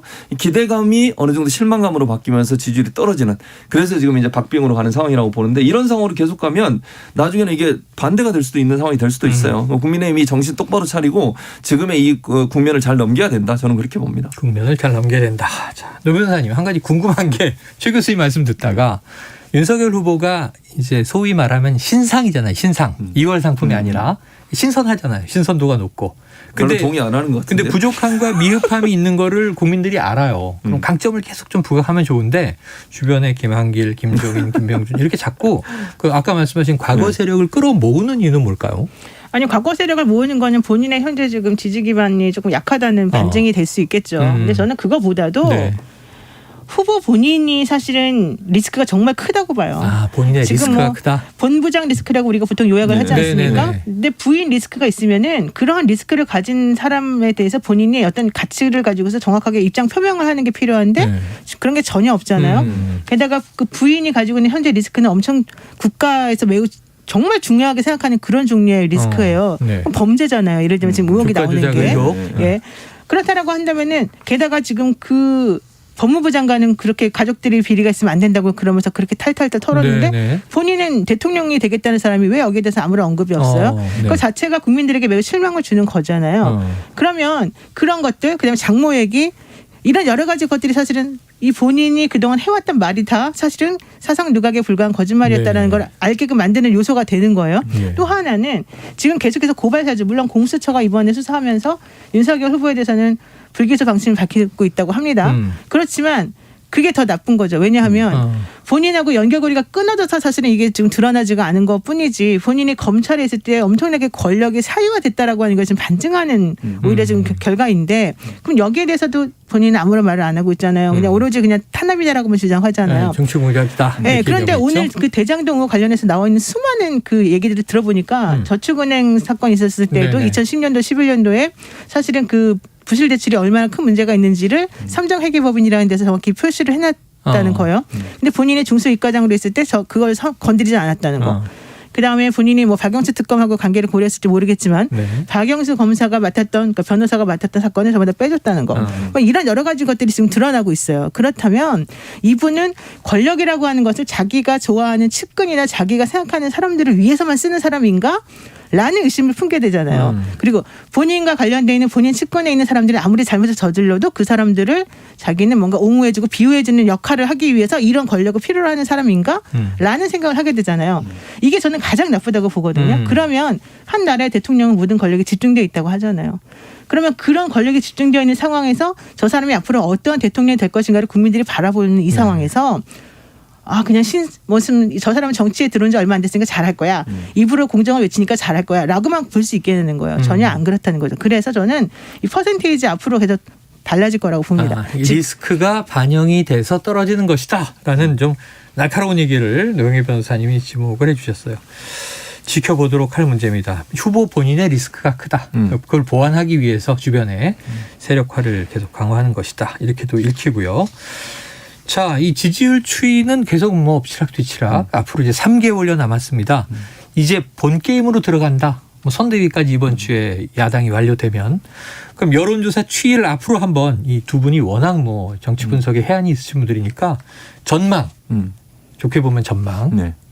예언. 최 교수님 어떻게 전망하십니까? 저는 전망은 이 추세가 이게 지금 오늘 보여진 이 여론조사 결과의 추세가 계속 갈 거라고 봐요. 접전으로 간다. 접점으로 가고요. 다만 접점으로 그러니까 최종적으로 보면 저는 대선에서는 정말 초접전이 될 겁니다. 최종 결정은 3월 9일 되면. 그렇죠. 근데 지금의 상황에서 보면 이재명 후보가 약간 더 상승할 가능성이 있어요. 상승 가능성이 있다. 그리고 윤석열 후보가 조금 좀 추락할 가능성이 그러면 있고요. 이제 지난주 대변인 골든 크로스. 그렇죠. 그게 저는 일어날 거라고 봅니다. 그러니까 12월쯤 되면 11월 말 12월쯤 되면 이재명 후보의 상승세가 약간 올라올 거라고 저는 봐요. 기본적으로. 왜냐하면 이제 이제 선거가 그전에는 프레임이었어요. 사실 인물보다는 그러니까 민주당 국민의힘 이런 프레임의 대결이었다면 대장동 대 고발사주 이런 프레임의 대결이었거든요. 근데 이제는 인물 위주로 가는 거예요. 그러니까 왜냐하면 대통령이라고 하는 존재가 갖고 있는 게 당을 넘어서는 거라고 저는 보거든요. 물론 민주당 국민의힘의 후보지만 대통령은 그 당과 다르게 국정을 운영해야 되는 능력이 필요해요. 그러니까 능력에 대한 검증이 저는 들어갈 거라고 생각해요. 국민들은 그걸 볼 거고. 인물로 초점이 옮겨간다. 그렇죠. 그러면 이제 미래 비전을 얘기하냐 아니면 현 정부를 비판하는 쪽으로 가냐 이 두 개의 싸움이 될 수밖에 없어요. 지금 윤석열 후보는 사실 반문 비문 진영을 결집시켜서 현 정부의 실책을 비판하면서 반사이익을 얻으려고 하는 의도로 갖고 간다고 보거든요. 이재명 후보는 그거 관계없이 미래의 비전을 계속 얘기해요. 과연 국민이 어디에 힘을 실어주겠냐는 거죠. 그런 점으로 본다면 새 시대의 새로운 대통령을 기대하는 사람들 입장에서는 어떤 다른 상대를 공격해서 얻어지는 반사이익보다는 미래에 대한 비전을 얘기하는 사람한테 더 조금 더 호감이 가지 않을까. 그런 점에서 본다면 제 개인적인 전망은 물론 아까도 말씀드렸어요. 막판에 가면 초박빙이 되겠지만 당분간은 이재명 후보의 상세가 약간 이어질 가능성이 있다고 저는 봅니다. 그렇다면 과제는 윤석열 후보도 정권 교체를 계속 강조하지만 그렇죠. 정권 교체가 목적이냐. 여기 국민적이 정권 교체는 더 나은 정부를 만들기 위한 수단이다. 국민들이 이렇게 생각하니까 윤 후보도 당연히 뭐 비전을 선대위 중심으로 내긴 하겠죠. 자, 전망을 한번 노영희 변호사님 해주신다면요. 뭐 제가 할 말 다 하셔가지고 할 말은 없는데 오늘 이게 있었대요. 그 이재명 후보하고 윤석열 후보하고 국제 포럼에 참석을 했다는 거예요. TV조선에서 주최하는 글로벌 리더스 포럼 2021이라는 데 참석을 했는데 한 10분 정도 이제 본인의 비전을 말할 수 있는 그런 기회가 주어졌는데 두 사람에게 다. 이재명 후보는 그냥 본인이 인사를 먼저 하고 그 다음에 본인의 정책을 이제 여러 가지 측면에서 말을 했다는 거죠. 그런데 윤석열 후보는 2분 동안을 말을 못하고 그냥 있었다는 거예요. 네. 그래서 사람들이 왜 그러냐 봤더니 프롬프트 준비가 안 돼 있었다는 거죠. 프롬프트라고 하는 거는 이제 연설을 내용을 이렇게 화면에다 띄워가지고 거죠. 점점 사람들이 이제 읽어 나가게끔 만들어주는 거잖아요. 근데 그러니까 그런 걸 보더라도 본인이 미리 준비해 놓은 원고나 이런 것들이 없으면 사실 이거를 즉석에서 순발력 있게 사람들에게 얘기하지 못하는 거 아니냐라는 지금 의심을 그래서 품는 거예요. 그것은 단적인 예예요. 사실 지금 들은 얘기는. 단적인 예다. 왜냐하면 그것 자체가 뭐 그분의 능력을 완전히 판단하는 기준이 되는 건 아니니까. 그렇지만 이러한 종류의 일이 여러 번 있었다는 거잖아요. 그동안에 이분이 정치 입문한 이후로. 그러면은 우리들은 이제 보겠지. 아까 뭐 알맹이 얘기를 하셨지만은 대선 후보가 되려면 우리들은 어떤 대통령을 원하는가 생각해 봐야 돼요. 그래요. 정치권에 오래 있는 사람 좋아하지 않아요. 그리고 잘났다고 얘기한 사람도 좋아하지 않아요. 네. 또 너무 이렇게 막 거칠게 한 사람도 좋아하지 않아요. 그렇지만 우리가 더 안 좋아하는 거는 거짓말 너무 잘하는 사람, 그다음에 능력이 없는 사람이에요. 지금 현재로서. 그리고 기득권만을 대변하는 사람은 사실 싫어요. 네, 그렇죠. 근데 지금 현재 윤석열 후보하고 이재명 후보를 비교해 보면 이재명 후보는 사실 행정도 잘하고 이런 게 어느 정도는 지금 검증이 된 거잖아요. 뭐 적어도 지자체 수준에서는 그럼요. 대장동 리스크가 있다고 하지만 대장동에서도 이재명 후보가 실패해서 대장동 리스크가 생긴 게 아니에요. 그 대장동 개발은 성공한 대장동 개발이죠. 다만 그 이득 분배가 너무 공평하지 않게 넘어간 것 때문에 그 공평함이 좀 잘못되었다라는 측면에서 지금 얘기가 되는 거잖아요. 그렇지만 실제 그 일 자체는 개발이 잘 됐다고 볼 수 있어요.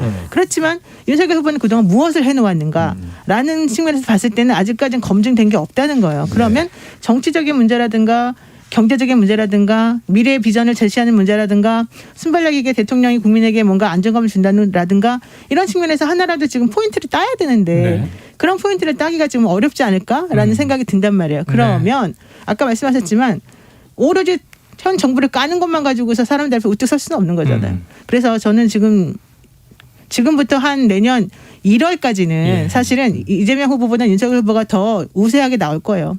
내년 1월 한 중순까지는. 그렇지만 1월 이후부터는 달라집니다. 왜냐하면 대외 환경이 많이 변하고요. 그다음에 이 경제가 살아나고요.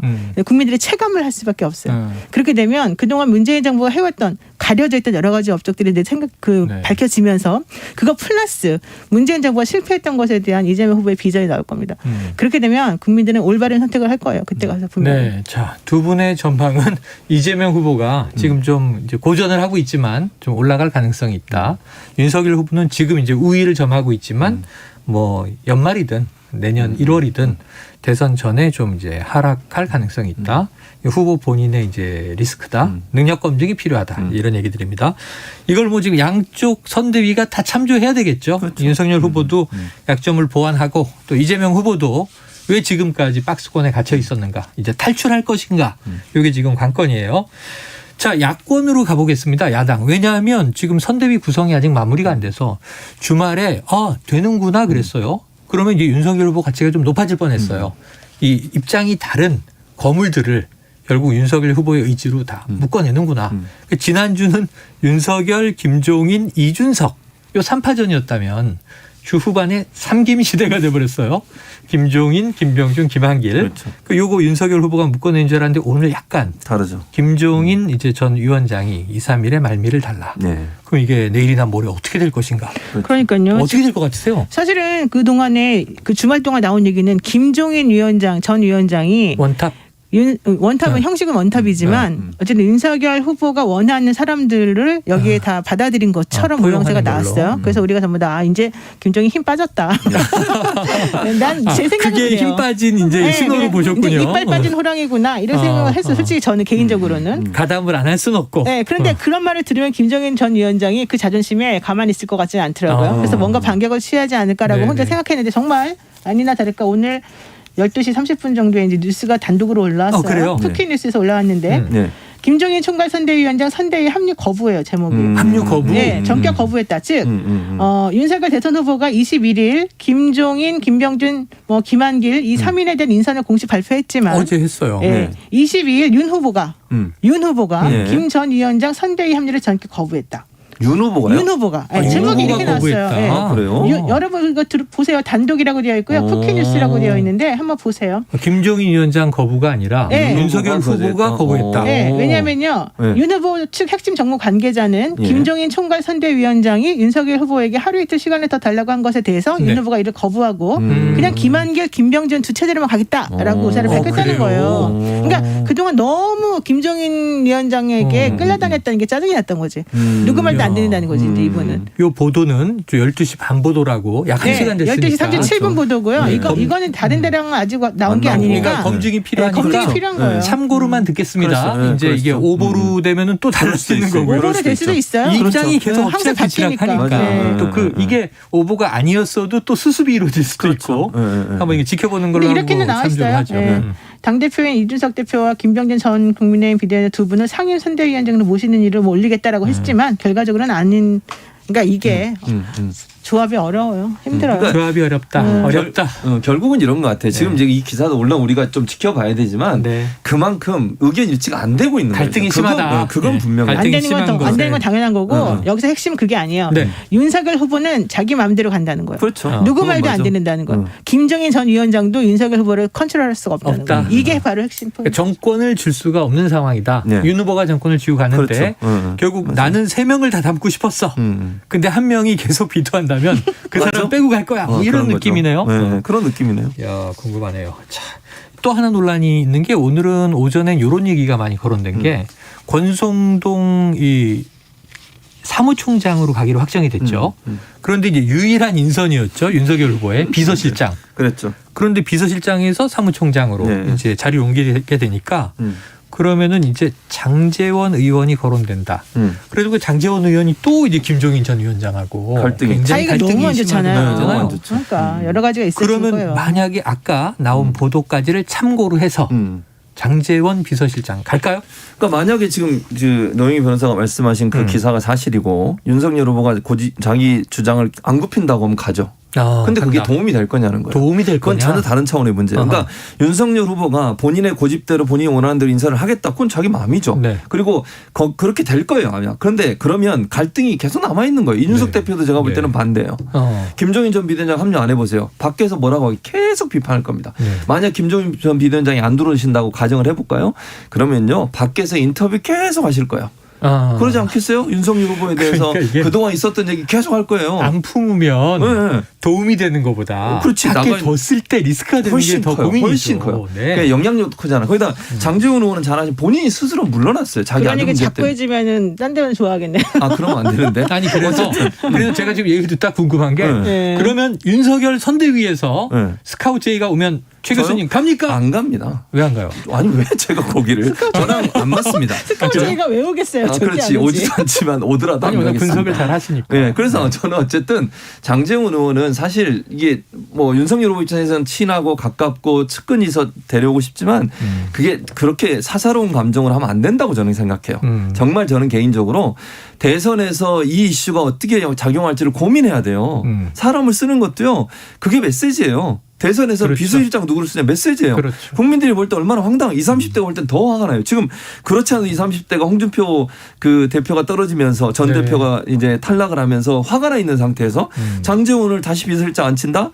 분노가 얼마나 크겠습니까? 공정 정의를 주장했던 사람이 아들 문제 때문에 이렇게 논란이 되고 스스로 물러나고 그 당시 얼마나 비판이 있었습니까? 그래서 물러난 거잖아요. 그렇죠. 그런데 다시 갖다 쓴다? 공정 정의는 어디 갔습니까 대체? 야. 그 윤석열 후보가 말하는 공정 정의가 뭔지 젊은이들이 분노할 수 있다. 그렇게 봅니다. 윤석열 정부, 윤석열의 나라에는 내로남불은 없다 이렇게 강하게 얘기를 했었는데 최 교수님은 비판을 하고 계시군요. 한번 지켜보도록 하겠습니다. 지금 말씀하신 홍준표 의원 말이죠. 네. 제가 이렇게 혼자 보면요. 요즘 막 되게 재미나실 것 같아요. 신나서 청문홍답. 여기 막 젊은이들이 쇄도하는 그 인생 자문부터 국가적인 이슈 자문에 단답으로 탁탁탁 달아주는데 이게 너무 속도가 빠르니까 요거 한번 빠지면 되게 재밌거든요. 맞아요. 근데 이제 홍준표 의원이 삼김 선대위를 잡탕밥이다 이렇게 표현했어요. 잡탕밥은 맛있는데 사실. 아니 그러니까 지금 전 중식집에서 노 변호사님하고 식사해봤는데 네, 잡탕밥 맛있죠. 네, 잡탕밥 맛있는데 이게 좋은 의미입니까? 노 변호사님 어떻게 평가해 주시겠어요? 그 좋은 짬뽕 의미겠어요? 좋아하시잖아요. 잡탕밥이 당연히 나쁜 말이겠죠. 아 그래요? 비빔밥은 좋다고 했는데. 아니 근데 솔직히 말하면 지금 거론되는 인사들이 전부 다 네. 참 민주당 인사들 솔직히 보면 보세요. 윤석열 후보 검찰총장 민주당의 인사죠. 그다음에 뭐 김한길 뭐 전 대표가 당연히 새천년 민주당의 대표였죠. 네. 김병준 전 비대위원장도 사실은 노무현 전 대통령 때 무슨 장관인가 하지 않았나요? 네네네. 전부 다 사실은 다 게다가 김정인 전 위원장까지 전부 다 지난번에 민주당 사람이었잖아요. 전부 다 민주당 라인인 거예요. 이거 어떻게 되니까 민주당 책임지세요. 야, 민주당이 책임져라. 야, 마지막에 노영희 변호사님, 민주당 인사가 지금 다 야당에 모였으니 아니면 인물은 민주당에만 있는 것인가? 선김의 불협화음을 민주당이 책임져라. 그럼요. 독창적인 말씀입니다. 잘못했죠. 아니 오늘 이게 주간 이슈 먼데이 말이죠. 수다를 막 떨다가 이슈가 굵직하게 막 3개 남아 있어요. 그렇습니까? 지금 김만배 남욱 변호사 오늘 기소 얘기도 노 변호사님한테 들어야 되고요. 지금 또 이재명의 민주당 어떻게 그렇죠. 리모델링 되나 리노베이션 되나 들어야 되는데 시간이 다 돼서 오늘 여기서 마무리하겠습니다. 끝내야 돼. 자, 노영희 변호사님, 최준문 교수님과 주간 이슈 먼데이 함께했습니다. 고맙습니다. 감사합니다. Splish splash, I was taking a bath. Long about a Saturday night. Yeah. 점심 먹고 유쾌한 시사 디저트 한 입. 최영일의 시사본부. Well, I stepped out the tub and put my feet on the floor. I wrapped the towel around me and I opened the door. And then a splish splash. 네, 시사본부 매일 이 시간 청취자분들께 드리는 깜짝 간식 선물이 있습니다. 이야, 오늘의 간식은 파격적이네요. 아이스크림 꿀꿀이바. 뭔지 아시죠? 네, 아이스크림 꿀꿀이바. 오톨도톨해가지고 초코맛 아삭아삭 맛있는 건데, 야, 기온이 뚝 떨어지니까 우리 제작진이 기온도 떨어졌는데 입안도 시원하게 한번 드시라고 준비했습니다. 자, 코너 들으시면서 문자로 의견 보내주시는 청취자분들에게 이 아이스크림 꿀꿀이바 저희가 쏠 거고요. 짧은 문자 50원, 긴 문자 100원이 드는 샵 9730으로 의견 많이 보내주시기 바랍니다. 자, 이번에는 전 세계 지구촌에서 벌어지는 생생한 국제뉴스를 살펴보는 시간이죠. 국제본부.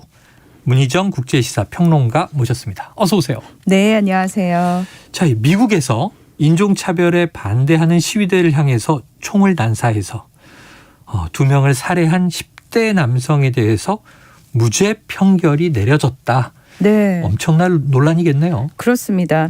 다들 기억하시겠지만 미국에서는 지난해 5월 말에 흑인인 조지 플로이드가 백인 경찰의 과잉 진압으로 사망을 하잖아요. 지난해였거든요. 맞아요. 예. 그러면서 흑인의 생명도 소중하다면서 인종차별에 항의하는 대규모 시위가 벌어졌습니다. 근데 그런 상황에서도 지난해 8월 말에 흑인 남성 제이콥 블레이크가 또 경찰 총격으로 하반신이 마비되는 사건이 또 발생을 하는 거예요. 그러니까 이에 분노한 시민들이 또다시 거리로 뛰쳐나왔고 이 당시에 위스콘신주 커노샤에서 10대 백인 카일 리튼하우스라는 남성이 백인 자경단원들과 함께 시위대를 막겠다면서 총을 들고 나왔습니다. 그리고 실제로 발포를 해서 시위 참가자 2명이 사망을 했고요. 1명이 다쳤습니다.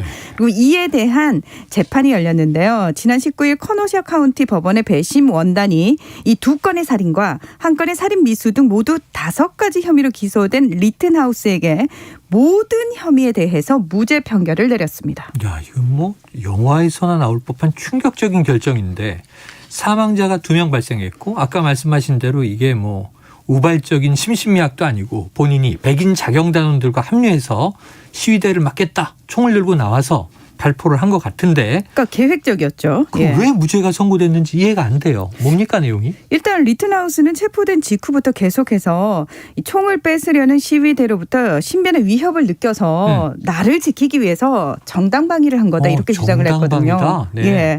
근데 배심원단이 26시간의 논의 끝에 이 리튼하우스의 정당방위 주장을 인정을 해버린 겁니다. 자, 희생자의 유족들은 사법 시스템의 실패 이렇게 분노를 했고요. 또 유독 백인들에게 관대한 결정이 내려지는 시스템에 대한 비판의 목소리가 커지고 있는데 만약에 범인이 백인 남성이 아니라 흑인 남성이었어도 같은 결과가 나왔겠느냐 이렇게 묻고 있는 거죠. 자, 현재 미국 전역에서 이 무죄 판결에 반대하는 시위가 벌어지고 있고요. 조 바이든 대통령 역시 커노샤의 판결은 나를 포함해서 많은 미국인들에게 분노와 걱정을 불러일으켰다면서도 이 배심원단의 판결을 인정해야 한다 이렇게 수습에 나서고 있습니다.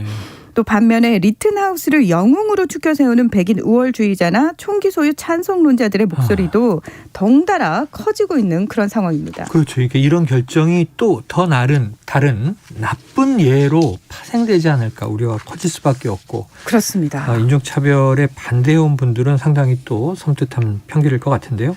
자, 미국 내 고질적인 또 역사적으로 오래된 이 갈등을 봉합하기는커녕 더 부추기는 결과가 나온 거 아닌가 싶은데 여론은 사실, 어떻습니까? 예, 이 재판이 그 미국 내에서 총기 규제라든지 인종차별 또 정당방위의 범위 등에 대한 논쟁도 함께 불러왔거든요. 네네. 그러니까 미국 워싱턴 포스트는 뭐라고 분석을 했냐면은 양극화된 미국의 분열을 확대시키고 있다. 리튼하우스는 미국의 정치적 분열이 지도화된 인간 캔버스와 같다. 이렇게 분석을 했고요. 네네. 자, 바이든 대통령을 비롯한 사실 미국 민주당은 총기 사건이 발생할 때마다 총기 규제 법안을 발의를 했거든요. 근데 의회 내에서 전혀 통과가 되지 못했을 뿐만 아니라 오히려 총기 찬성론자들의 거센 반발이 부딪혀 왔습니다. 자, 리튼하우스에 대한 무죄 판결이 또다시 미국인들의 총기 무장을 부추기는 악순환을 가져올 가능성도 높아졌는데요. 말씀하신 것처럼 이 총기를 가진 이들로부터 나를 보호하기 위해서 어쩔 수 없이 총기로 무장할 수밖에 없다는 역설적인 총기 찬성론이 힘을 얻는 또 하나의 사례가 될 것이라는 우려가 많습니다. 네, 이게 미국의 또 총기 회사들만 좋아하는 결정이 아닐까 안타까운 생각이 듭니다. 어떻게 좀 이게 치유돼 갈 수 있을까 쉽지 않아 보이는데요. 자, 다음은 중국으로 한번 가보겠습니다. 이 중국의 테니스 선수죠. 펑샤이. 지금 국제사회에 관심이 집중되고 있는데 그 이유를 먼저 좀 설명해 주시죠. 이 중국의 대표적인 테니스 스타인 펑샤이가 지난 2일 우리의 그 SNS 격인 웨이보에 중국 최고 지도부 중 한 사람이었던 장가오리 전 부총리가 자신을 성폭행했고 이후에도 수년간 부적절한 관계를 강요받았다 이런 폭로를 올렸습니다. 그런데 무슨 이유에선지 이 글이 20여 분 만에 삭제가 됐고 이후에 펑샤이의 행방이 묘연해지면서 혹시 신변에 문제가 생긴 것 아니냐는 우려가 제기되기 시작했거든요. 이 노박 조코비치, 세리나 윌리엄스 등 세계적인 테니스 선수들과 또 선수단체 고위 관계자, UN 인권기구, 미국 정부까지 나서서 펑샤이의 안위를 보장하라고 요구하면서 파장이 커졌습니다. 그리고 이게 이제 베이징 올림픽 보이콧으로까지 번졌는데요. 지난 20일 딕 파운드 IOC 위원이 펑샤이 사건과 관련해서 중국 정부의 적절한 조치가 없을 경우 IOC가 베이징 올림픽에 대한 강경한 입장을 취할 수 있다 이런 얘기를 했습니다. IOC가 베이징 올림픽에 대해 강경한 입장을 취할 수도 있다.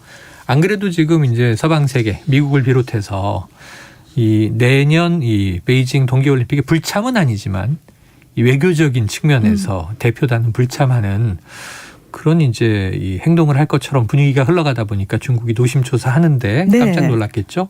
그러니까 이 얘기가 나오니까 사실 이제 중국 내에서 슬슬 펑샤이와 관련된 움직임이 있어요. 예, 움직임이 나왔는데 이게 조금 이상합니다. 지난 18일에 중국의 관영 영어 뉴스 채널인 CGTN이 펑샤이가 스티븐 사이먼 여자 테니스 협회 회장에게 성폭행에 관한 주장은 사실이 아니고 나는 집에서 잘 쉬고 있다는 내용의 메일을 보냈다 이런 공개를 합니다. 그리고 CGTN의 한 기자가 20일 소셜미디어에 펑샤이의 근황이라고 밝힌 사진 석 장을 올렸고요. 그리고 또 글로벌타임즈 편집장인 후시진은 자신의 소셜미디어에 지난 20일에는 펑샤이가 코치 친구들과 레스토랑에서 식사하는 영상을 올렸고요. 그 다음 날에는 중국 청소년 테니스 대회에 참석한 영상을 올리기도 했습니다. 그런데 문제는 이렇게 관영 매체들이 나서서 펑샤이 잘 있어 라는 걸 증명하고 있는데도 불구하고 이 사진이나 동영상 촬영 시점이 명확치가 않은 데다가 왜 굳이 본인이 아닌 관영 매체가 앞장서고 있는지 모양새가 오히려 더 이상해서 의혹이 증폭이 됐죠. 그렇죠. 대신 미디어가 얘기할 게 아니라 본인이 SNS에 그 오해가 있었다. 잘못된 얘기였다. 나는 잘 있어요. 뭐 이러면 될 문제인데. 그렇죠. 관영 미디어들이 나섰다. 자, 그래서 토마스 바흐 IOC 위원장과 펑샤이가 영상 통화를 했다. 그러면 좀 깔끔해 보이긴 하는데 이거 사실입니까? 일단은 IOC 측에서 성명을 통해서 이렇게 공식적으로 발표를 했어요. 네. 21일에 토마스 바흐 IOC 위원장이 펑샤이와 약 30분간 영상 통화를 했다. 네네. 통화에서 펑샤이가 현재 베이징 집에서 안전하게 잘 지내고 있고 자신의 사생활을 존중받고 싶다. 지금은 친구와 가족들과 시간을 보내길 원한다. 그리고 테니스는 계속하게 될 것이다. 뭐 이런 얘기를 했다고 하는데요. 네. 이 자리에는 엠마 테르오 IOC 선수위원장과 리링웨이 중국 IOC 위원도 배석을 한 것으로 알려졌습니다. 네. 하지만 펑샤이가 당한 성폭력에 대한 조사가 철저하게 이뤄질 수 있을지가 여전히 미지수기 때문에 네. 이 부분에 대한 우려도 존재를 하고 있고요. 뭔가 그 의혹이 말끔하게 해소되지는 않은 모양새입니다. 말끔하게 해소되진 않았다. 지금 네. 뭐 우리나라의 일반 상식으로 보면 대중들이 네. 뭔가 압박을 받은 거 아닌가 하면 본인이 저는 사생활 존중받고 싶어요. 괜찮아요. 수사 필요 없어요 해도 성폭행은 이게 친고죄가 아니기 때문에 그렇죠. 인지되는 순간 수사에 돌입하는 거잖아요. 그런데 지금 이제 본인은 다른 이야기를 좀 하기 시작했다. 그리고 사실 이런 엄청난 폭로를 한 사람의 일상 사진이나 영상치고는 너무 이상하다는 거죠. 이상하다. 예. 그런 게 중국에선 예. 과거에 있었잖아요. 전적이 영화 배우들. 있었죠. 네. 예, 판빙빙이라든지 또 판빙빙 알리바바의 마윈도 있었고. 마윈도 있고. 예. 네. 요즘에는 기업가도 있고. 그렇습니다. 또 영화 배우도 있고 세계적인 스타. 주로 이제 이게 중국 정부의 길들이기 아니냐 이런 비판이 있었기 때문에 이번에도 문제인 것 같은데. 자, 일단 펑샤위의 안전은 뭐 확인되는 걸로 일단락되고 있는 것 같긴 한데요. 네. 자, 코로나19 확진자가 폭증하고 있는 유럽이 또 문제예요. 네. 재봉쇄에 들어갔다. 그런데 반대 목소리가 크게 나오고 있다. 이게 어떤 상황이에요? 유럽에서 가장 먼저 봉쇄를 제기한 네덜란드에서 이 금요일 밤부터 이 정부의 방역 정책에 반대하는 수백 명의 시위대가 돌을 던지고 불을 지르는 등 과격 시위를 벌였고요. 이에 경찰이 물대포와 실탄으로 대응하면서 7명이 다치고 51명이 경찰에 체포가 됐습니다. 네. 자, 오스트리아 같은 경우에는 사실 지난 19일에 전면 재봉쇄 조치와 함께 내년 2월 1일부터 백신 접종을 의무화했거든요. 자, 3만 5천여 명이 모여가지고 백신 반대, 반정부 구호를 외치면서 대부분 마스크도 쓰지 않은 채 거리를 행진했습니다. 네. 또 벨기에에서도 백신 증명 적용 확대, 재택근무 의무화 등 규제를 다시 강화를 했는데 역시나 3만 5천여 명이 반대 시위에 참여를 했고요.